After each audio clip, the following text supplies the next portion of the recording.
Thunder, Shea Gilgeous-Alexander. It's all over. Light the beam. The Kings win it 128 to 123. And let me tell you something. We have got a dandy here in Sacramento. Oh, boy. That was a dandy. Light the beam. And you are here on If You Don't Like That.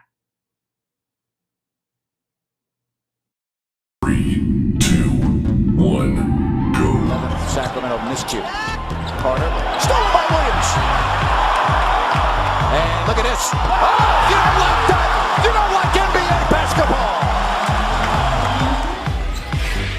Fox, goodbye. Oh, if you don't like that, you don't like NBA basketball. The exclamation point from De'Aaron Fox. Oh, if you don't like that, you don't like NBA basketball. Boy, that's an ESPN highlight right there. Whoa. Carlson comes in. How about this? Holy moly, Jim Bob Foley. That was a major league smush. Yes, indeed. 41 for Fox, 43 for SGA. It was a heck of a game, Rhino. 128-123. The Kings start off the homestand on a great note. Amazing win for the Kings. And talk about the point guard play. I mean, you almost forgot the other guys were on the court. Just two top level guys, probably will be the two best point guards in the league, if not already, by next year. And the Kings got great production from the bench. Monk with 18 on 15 shots. But how about Keon Ellis? 17 points on only 8 field goal attempts. Keon was awesome tonight. Keon is such a streaky shooter. He's shown in Stockton when he is on and can be a threat from the perimeter. So just a huge thing. 76 of the Kings' points come from that guard trio, which was pretty special. So Mike Brown's liking what he's seeing there. 18 points, 16 rebounds, 7 assists for Sabonis doing what he does. Again, I'm nitpicking here because you win 128 to 123, but you get nothing from Harrison Barnes. You got nothing from Kevin Huerter, but your bench came up big. And, again, it was the point guard matchup that we had talked about, leading up to this game, and it did not disappoint. No, it did not. And when it comes to the bench and what the Kings got and didn't get, and even with some of the starters, Huerter, Barnes, the point is you had guys step up in moments that when they weren't playing well. Harrison Barnes gets 2 offensive rebounds, which was huge for the Kings. Sasha comes in, hits a 3, which was huge for the Kings. So guys were doing little things when they needed to do it. I always look at the assist. 32 assists for Sacramento. Too many turnovers with 18. But anytime you get 30 or more assists, that normally will give you Sacramento a victory. It will, and especially in this style of game tonight, Grant, between two teams that really just grinded it out. I mean, a lot of trips to the free throw line, a lot of physicality points in the paint. So well done by them. As far as, Fox and his shoulder, I don't know. You could tell that it bothered him a little bit, but we'll just have to wait and see. I can't comment on it. Yeah, just keep your eye on it. Yeah. A lot of people talking about the officiating. I wouldn't worry about it. You won 128 to 123. Okay. There were some calls that I would agree that I thought were, but that's not any different than any other game I watch. So I'm not that bothered by it. I'm really not. I think if the Kings had lost, maybe we'd be having more of a dialogue on this. Yeah, there was some inconsistencies there, but that was a very hard game to call. There was a lot of grabbing going on between the guards and a lot of grabbing down low. Yeah, there sure was. 128 to 123. So glad that you are joining us here on the postgame. If you don't like that, the Thunder, the visitors, they get 43 from Shea Gilgeous-Alexander, Giddey with 18, Dort with 17. And that's the second win that the Kings have over the second place Thunder, both in Sacramento, by the way. They still have to go to OKC, but those are big time wins. Make no mistake about it. And sets the table for the 6-game homestand. Absolutely. That's probably the most important thing there, but it is a huge win when you beat the 2 team in the West coming into tonight. And the fact that it's a consistent thing, 2 wins this season, you like to see it. So hopefully that continues on against Utah. All right. Good to have everyone joining us around the globe. Cambodia checking us in early afternoon there, I would think. Glad to have you with us from Southeast Asia and wherever else you are joining us from around the globe. We are grateful for you being right here. All right, so what about the Fox technical foul? All right, it's like coach getting a technical, allows that to fire up his team, and it results in a win. What do you think about the timing of his technical? Thought Fox was really chirping a lot tonight. Yeah, I agree with you, and I disagree with the comment. I thought it was a terrible time for a foul. That was right when the Thunder brought the lead down from 11, and I also thought De'Aaron, what like you said, was chirping way too much. And you gotta be a little bit better, keep your cool a little bit more. Hopefully, we don't see that continue into the future. All right, we got Oregon checking in and other areas around the globe. Fox should be suspended for what? For what? Uh, I they mean, would stop have it already. they had a chance to eject him. So let's put it that way. They're not going to Yeah, suspend. but he's not going to get suspended. No. You know, 128 to 123. That third quarter was some great basketball. If you like offense, 41 to 39, the score of the third quarter. That was some quarter. That was an amazing 12 minutes of basketball. Yeah, I thought that was the standout quarter of the game for sure. But there was a little bit of everything. There were runs both ways. Kings come back on top. But at the end of the day, that was fun to watch with De'Aaron and SGA. Absolutely. And the other game going on right now with 6:20 left in the fourth, the Clippers are leading Golden State 108-102. I could see the Warriors going into a big-time nosedive right now. I really could. I don't think they're that good this year. Denver won earlier. Utah, who the Kings play next, won again. They won on the road 122 to 114 over Portland. Minnesota beat Dallas in Dallas 119 to 101. Those are your West Coast games. So the Kings get the W. They bounce back after that dreadful performance 48 hours ago. And boy, did they ever need a game like this. Yeah, they needed it. And again, they got production from the people they needed to see it from. And Mike Brown found a new combination. Yeah, well, against this matchup, you're not going to be able to play this combination against every team. It's all about matchups. You're correct. It is against this matchup, but there's other teams similar to this where Trey Lyles can come into play a little bit more, and the Kings have flexibility.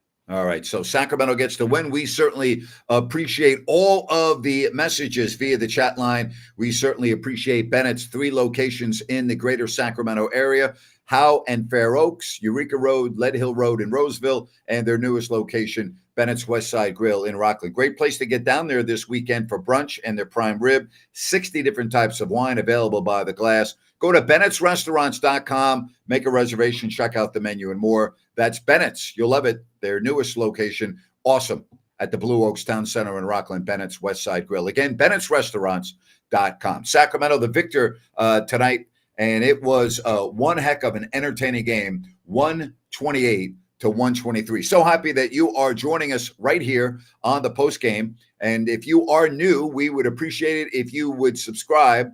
If you have not yet subscribed, very simple. Just hit the subscribe button, and we would greatly appreciate it. Also, give us a thumbs up, hit the like button, and we enjoy doing this programming. We have pregame with Ryan, halftime with Jerry Reynolds, and, of course, the postgame show for almost every single Kings game. And we'll be coming with you next after the Kings and the Jazz, halftime, and before the game as well. Listen, Dirk, you can't play everybody, all right? And this is all about matchups.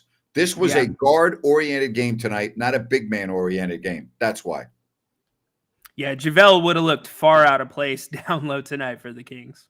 Yeah, you'll see McGee playing against certain teams, and against other teams you won't. I mean, tonight was not a forward center oriented game. It was a guard dominated game. Just look at the numbers. Yeah, and by putting McGee in, you would actually be giving Holmgren a favorable advantage. Yes, great point. Very good point. Absolutely. All right. Again, keep the questions coming along. 128 to 123. Light the beam as a bunch of happy Sacramento Kings fans. That's 2 wins now against the Oklahoma City Thunder, who fall to 15-8, and Sacramento goes to 14-9 and currently 5th in the Western Conference. And again, I'll keep you up to date on the Clippers and the Warriors. No Paul George in that game, and the Clippers are leading the Warriors 111 to 107. All right. Again, there are always some things you can nitpick at, and I'm going to go right back to a couple of the starters. I'm going to go back to Harrison Barnes, -7 in the game. I'm going to go back to Kevin Huerter, -10 in the game. And the lack of production is baffling to me. It really is. Yeah, it's built into whatever their formula for winning is now, which has gotten them to where they are in the West. But again, I think it's a problem that needs to be addressed sometime during the trade deadline. I don't know if the newest acquisition the Kings are working on right now will change that, but the Kings need to do something different there.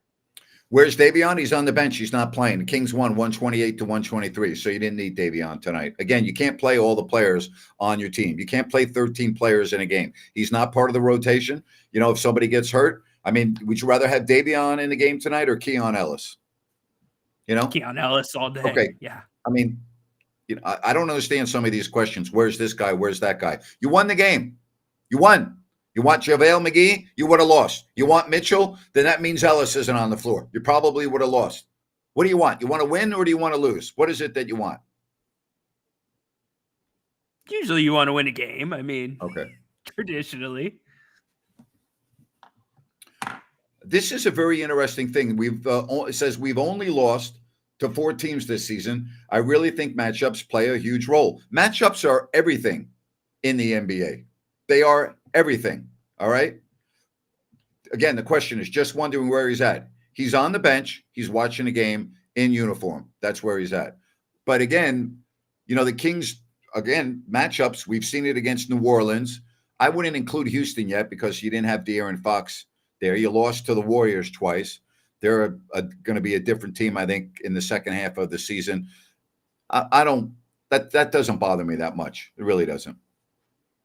No, it doesn't either. And I think, like you said, the matchups play a role into that. One thing that we've seen this season, the Kings are being guarded a little bit differently, and especially that starts with Sabonis, which means, you know, passing lanes are different. DHOs are going to be a little tighter, and that's going to affect production because of that.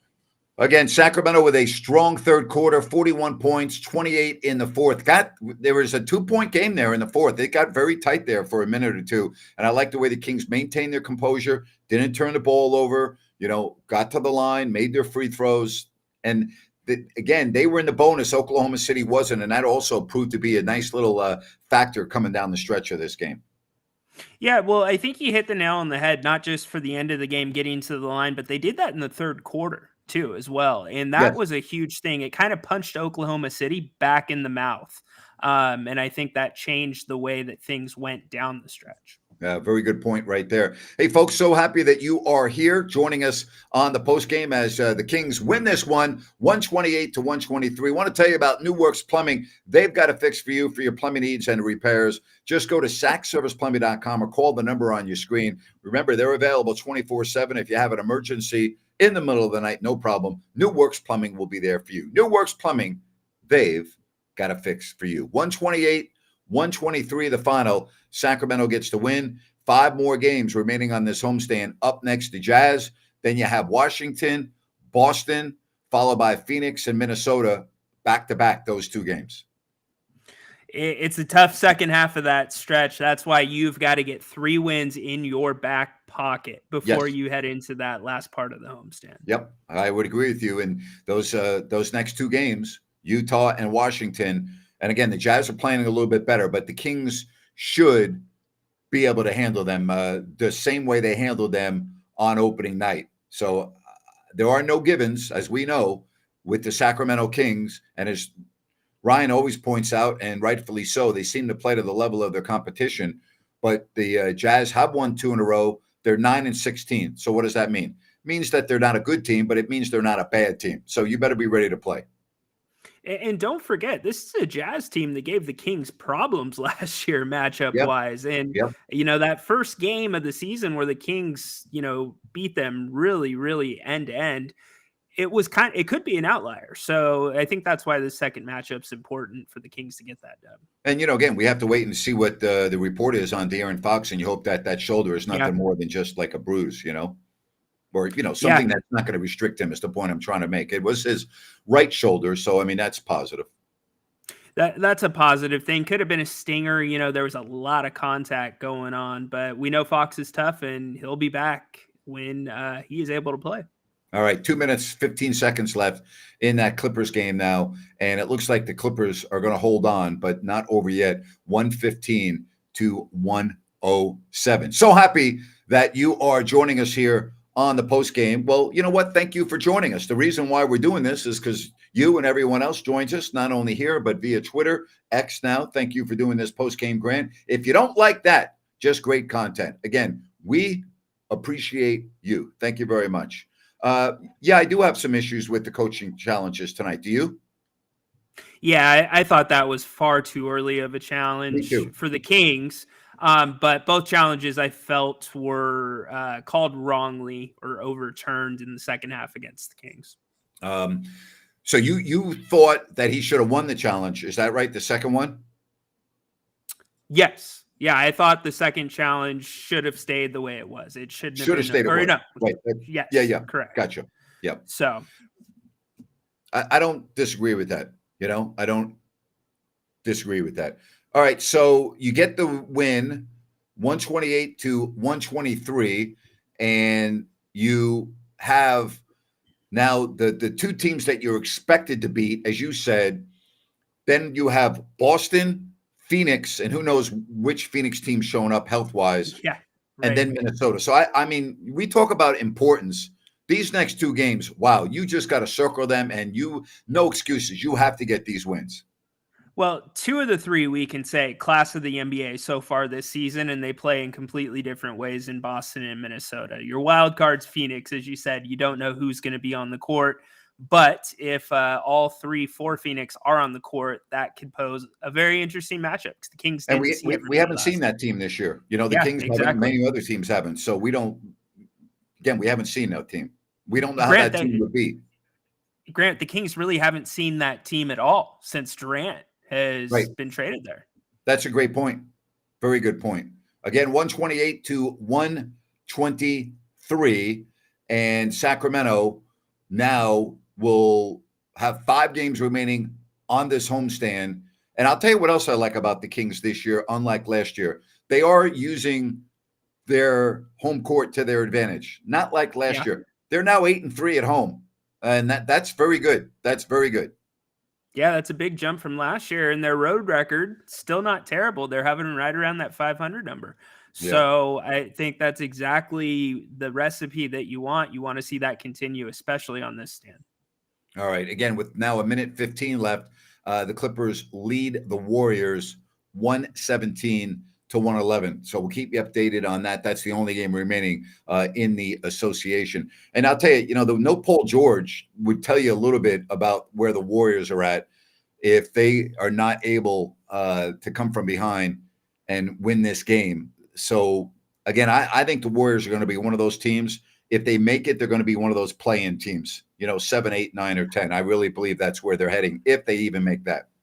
Yeah, I think they'd be lucky to get there, Grant. I mean, there's a lot of things bigger than basketball going on with that team right now, even though Draymond's not there. Yeah, absolutely. Again, we really appreciate all the questions here on If You Don't Like That. And don't forget, we will have pregame, halftime with Jerry Reynolds, and postgame when the Kings next take on the Utah Jazz. All right, here's something else I liked about this game tonight. The Kings, when things got tight, regardless of what part of the game it was, didn't relinquish the lead, right? I mean, at halftime, they led by 6. Things got tight after a double-digit lead in the third where the Thunder came back, and the Kings were able to not beat themselves. They won the game tonight, and I'm taking that as a big-time positive. I think you have to. I mean, that is a huge positive if you are this team. And for the most part, they played the right way down the stretch, too. There was a couple minutes there where there was some quick threes, questionable shots, but then they settled down. And I don't know if part of that's because of the coach's challenges or not, but they got it in check, got to the line, finished the game.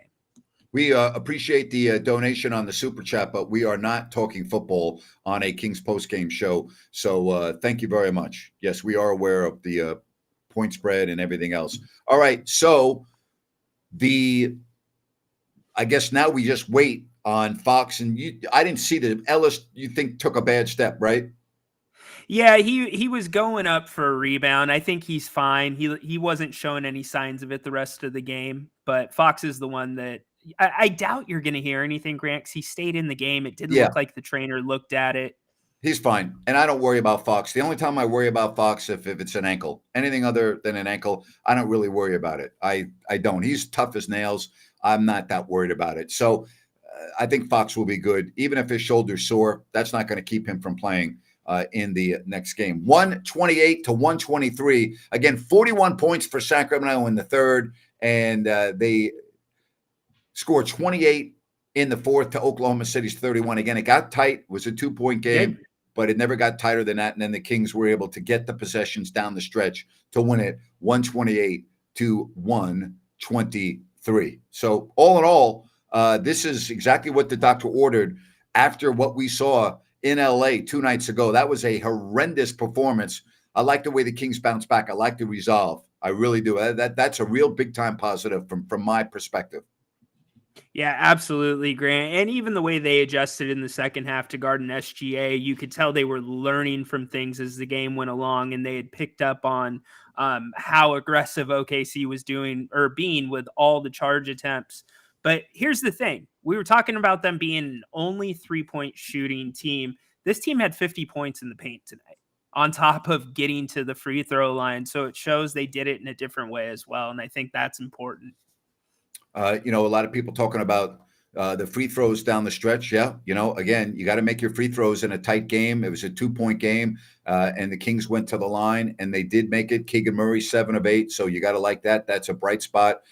He only made 4 field goals, but he ended up with 15 points. I want to see him rebound more in 31 minutes. He only had 3 rebounds. So I want to see that improve a little bit. But again, there are so many positives in this game tonight. Remember, this is a team that's second in the West. This is not chopped liver we're talking about, Yeah, and not second in the West after 5 games this season, or well over 20. So it's a big win. And it's one of those things that we look back on this season and you put it in that column of really, really good. And then we've got that other column of really, really bad. So I think it's a step forward because you didn't know which way it was going to go right there in the middle. Absolutely. I want to tell you about Calusa Sunrise, this project by Blazona Development in Calusa. It is Sunrise Landing. And if you go to calusasunrise.com, you can check out all of their Model 6 to choose from. No Mellorews, no homeowners. They've already sold out phase 1. That is Sunrise Landing in Calusa. And again, if you go to calusasunrise.com, you can get all the information and more. Again, that website, calusasunrise.com. Very happy to talk about them on all of our programming. Sunrise Landing from Blazona Development. We appreciate them joining us each and every game right here on If You Don't Like That. 128 to 123, the final. Sacramento with this is one of those games, this is a measuring stick game to me. This is a barometer type of a game against a team that's ahead of you in the standings. You're coming off a bad game. You have 2 days, quick turnaround. Oklahoma City's had off 4 days. So this is a measuring stick game. I like this. This kind of gives me a little bit more faith than what I've been watching lately. Yeah, I agree. And throw this in too, Grant. We know the struggles the Kings have on the defensive end on the perimeter. They did a pretty darn good job on SGA. Again, I can't say enough how crafty he is. Probably the most skilled point guard in the NBA. Yeah. Hey, go ahead. Yeah, and I was just going to say, so you see them growing in other ways. All right, tomorrow I'm going to be right here at 7 o'clock Pacific. We're getting a lot of questions about the football game tonight. We'll talk about that tomorrow and anything else you want. Kings, NBA. That's tomorrow right here at 7 o'clock. So join me for that, and we'll talk about everything, all right? You can talk to me about NFL, college football, whatever the case is. That will be tomorrow at 7 o'clock right here. But I don't see any negatives tonight, 128 to 123. And more importantly now, that's 2 wins in 2 tries against the Oklahoma City Thunder, and you got to love that. Yep, you got to put that in your back pocket, especially against a young team that's on the rise. Now they know they've lost to the Kings twice. The Clippers have won against the Golden State Warriors. So the Warriors continue to fall in the West, and the Clippers, they're a team that I'm going to keep my eye on for a while right now. Have to. You know what I mean? They are a team that has all the personnel that if they stay healthy, they could give teams fits. They have a full-time Kawhi Leonard. That's changed the There you go. dynamic there completely. That's a great point. So the Clippers now have won, what is that, 6 in a row to go to 14-10, right? Yep. They're streaking. So keep an eye on them. The Kings are 5th. Dallas, by the way, is even in the loss column of Sacramento now with 9 losses because they lost to Minnesota. I guess Minnesota's just going to keep rolling right along, 18-5 on the year. How about that? 18-5 on the season. And again, the Kings beat Minnesota, and they're going to see them next week at the end of their homestand on the second night of a back-to-back. And I'm sure because the Kings gave them their first home loss, they're going to want to repay the favor to the Kings. Yeah, that's going to be an interesting game, but there are a lot of things that have to happen between now and then. And as far as, not messing up, you can't slip up against the Jazz and the Wizards, So, well, where's your game to dig out if you slip up against them? You got the Suns coming in. I mean, oof. Yeah. Or And Boston. Again, with the Suns, you don't know what lineup's going to be on the floor. That's the difficult part about, looking at them. You just don't know. You know which roster is going to be on the floor when you play the Phoenix Suns. To me, they're the Clippers of last year, Ryan, where you played the Clippers. You didn't know who was going to be in the lineup. That's exactly what they are. You hit right? it head on. Yeah, absolutely. And, you look at Minnesota, they beat Dallas tonight. Then they go home against Indiana. Then they're at Miami. They are at Philadelphia. Then 2 nights before they play the Kings, they're at home against the Lakers. So, they got a tough schedule coming up before Sacramento. Home Indiana, at Miami, at Philadelphia, home Los Angeles, at Sacramento. That's a lot of traveling in a short period of time. I know they're in the middle of the country, but you got to go to Miami. Boy, I got to tell you, if you're playing in Minnesota and you get to go to Miami in December, you thank the NBA schedule makers. Right. Yes, there is a God. Thank you very much. Okay. And so they're going to like that. Then they go to Philly. All right. Then home.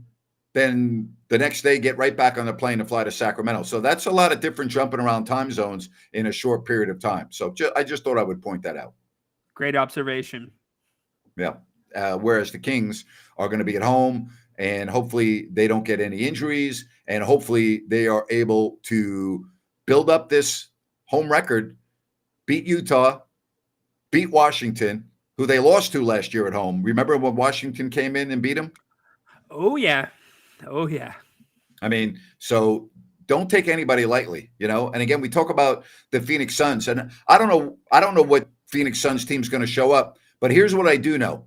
When the Phoenix Suns have everyone on the floor, they're a matchup nightmare for teams because you got Durant, you got Booker, and who knows what Bradley Beal's going to do. But leading up to Sacramento, they have the Knicks at home. I'm talking about Phoenix, Washington at home, then at Portland on the 19th, and 3 days off before they play the Kings.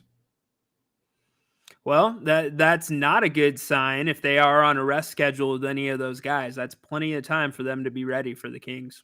All right. Again, the Kings win it tonight, 128-123. I don't really see any negatives to the game tonight. I look at this as positives across the board. Yeah, I'm still disappointed at some of the inconsistencies from the starters, namely Barnes and Herter. It's puzzling to me. I don't know what else to say. It's puzzling to me. But if you're able to win the majority of your games with 2 starters and sometimes 3 struggling, I look at that also as a positive. But if I look at the big picture, okay, I still see that's got to get better. It's got to get better. Well, it's gonna get you by in some regular season games, but when you get to the playoffs, if you get to the playoffs, you need production from every single starter. Yep. And with the way the West is, and the reason why I keep going over the standings, this West is a lot different than last year's West. Yes. You're not slipping up this year and not having a bite you in the butt, okay? That's why these next 2 games are imperative that you win. Now, you're going to obviously lose to some teams that you shouldn't lose to, and you're going to beat some teams that you shouldn't. I mean, that's part of the league. But right now, these standings, Ryan, between like 5 and 9 are changing almost on a nightly basis. Well, granted, it was doing the same thing last year in the first half of the season in the Western Conference. There were games where the Kings were 2 or 3 out of, like, I want to say the play-in, and they were, I think, 1 or 2 out of the first place spot with Denver early on. So I guess the point being, we're seeing the shuffle, but the shuffle is with a lot of each team's stars in the rotation, which is much different. And I think the room for, like you said, for error is so much lower because you don't have those. You look at the Kings schedule, those streaks of games where it's like, okay, you can get right here. You got tough games right in there. They're all clustered together. Well, again, a lot of positives. The Kings get the victory 128 to 123. Happy as always that you are joining us here on the post game. And don't forget, tomorrow at 7 o'clock, I'll be right back here and we can talk about a variety of topics. But the NBA schedule for tonight is in the books, and Minnesota wins, Denver wins, the Clippers win, but the Kings win, and Oklahoma City loses, and Dallas loses. So love it, Good night. I want to get to this. My opinion on the Pacers-Bucks debacle with the game ball. Here's what Giannis Antetokounmpo and the Bucks did not realize. The Pacers, and forgive me, I don't know his name, have a rookie that scored his first points in the NBA. It is customary when you score your first points in the NBA that you get the game ball. Okay, that's just pretty much universal across all NBA teams. So that ball was already taken. Okay, now there are 2 game balls. So it should not have been an issue. Should it be an issue anyway? Giannis Antetokounmpo is an NBA champion. He's an MVP of the league. Grow up, okay? It's not that big of a deal, okay? You've already won hardware. You've been an MVP. There are 2 game balls. A lot of fans don't understand that. There are 2. So take the other game ball. The rookie of the Pacers gets the game ball for scoring his first points in the NBA. Customary. He already had the ball. The ball's been taken for. That ball does not then belong to you just because you set a record. All right? Grow up, and I have all the respect in the world for this man. But you look bad here. You look childish. Get the other ball and get ready for your next game. Stop it. Well, Napes, I mean, to be fair, it wasn't about the ball. It wasn't. It was about what happened earlier in the game, and it's the manner in which he went about it. I mean, that could have been a really bad situation for the NBA coming off of the Draymond. It could have been, but listening to his post-game press conference, he made it seem it was all about the ball. But I'm with you. I know there was more. You know what I mean?